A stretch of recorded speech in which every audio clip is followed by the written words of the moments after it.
Hi, this is Cheryl Peterson with the Community of Christ Scientist. Another story about a woman in the Bible. But I'm going to first, please excuse me for my mispronunciations of the names, because it's really the story that is the point. Anyway, from 2 Kings.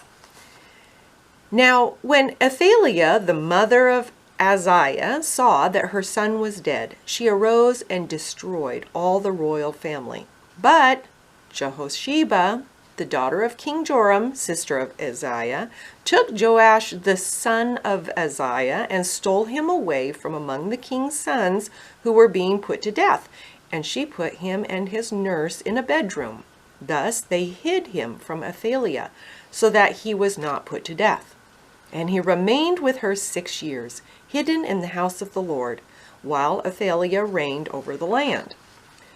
And Jehoiada made a covenant between the Lord and the king and people, and that they should be the Lord's people, and also between the king and the people.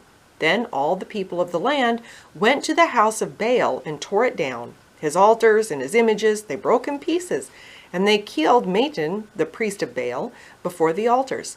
And the priest posted watchmen over the house of the Lord. And he took the captains, the Kerites, the guards, and all the people of the land, and they brought the king down from the house of the Lord, marching through the gate of the guards to the king's house. And he took his seat on the throne of the king, on the throne of the kings. So all the people of the land rejoiced, and the city was quiet after Athaliah had been put to death with the sword at the king's house. Joash was 7 years old when he began to reign. Okay, now I'll retell the story as I understand it. A man has a son, Joash. The mother of the son and grandson is Athaliah. The son dies, and the mother is sad, hurt, and becomes resentful, revengeful, and sends orders to kill the royal family. But Jehosheba, the daughter of King Joram, also a stepsister of the dead man, took the baby nephew, Joash, and kept hidden and safe for 6 years. After those years pass, another man, Jehoiada, promises God to help the people clean up their act. He gets rid of idols, guards the palace from no good doers, and puts Athaliah, the revengeful mom, to death.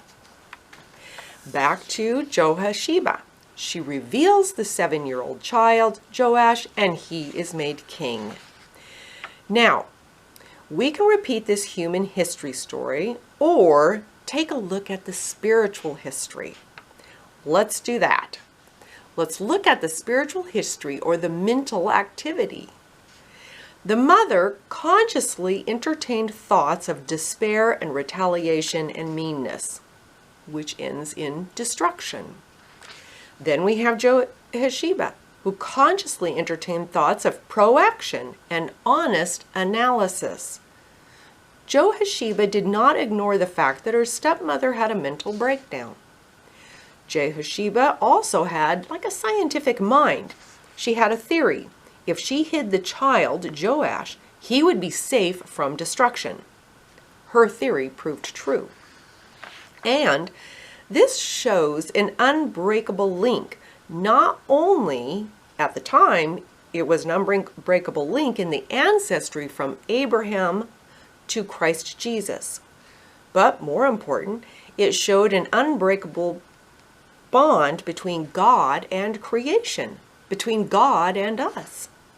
God communicates to our real historical consciousness thoughts of goodness and life.